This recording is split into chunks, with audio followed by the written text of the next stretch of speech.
Multiplicative inverse of a complex number. So ఈ కాన్సెప్ట్ని ఒక ఎగ్జాంపుల్ తీసుకొని ఎక్స్ప్లెయిన్ చేద్దాం. ఓకేనా? Multiplicative inverse of 4 - 3i find చేయాలి. Let z equal to 4 - 3i అనమాట, కాంప్లెక్స్ నెంబర్ కాబట్టి. సో మల్టిప్లికేటివ్ ఇన్వర్స్ ఏమవుతుంది? z inverse equal to 1/z అవుతుంది. 1/z అంటే 1/4 - 3i. ఓకే, ఇప్పుడు దీన్ని డినామినేటర్ని రేషనలైజ్ చేయాలన్నమాట. దాన్ని ఎలా చేస్తాం? రేషనలైజింగ్ ఫ్యాక్టర్ ఏంటి? ఇది 4 - 3i కాబట్టి 4 + 3iతో న్యూమరేటర్ని డినామినేటర్ని మల్టిప్లై చేస్తాం. అప్పుడు 4 + 3i/4 - 3i ఇంటూ 4 + 3i అవుతుంది.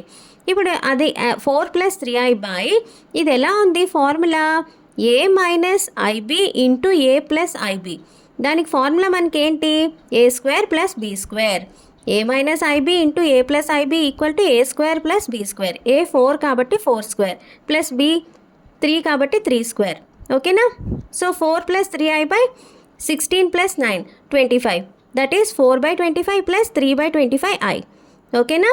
నెక్స్ట్ ఇంకొక ఎగ్జాంపుల్ చూద్దాము. Example 2, multiplicative inverse of √5 + 3i. So ఇది z. So in multiplicative inverse ఏమవుతుంది? 1/z. That is 1/√5 + 3i.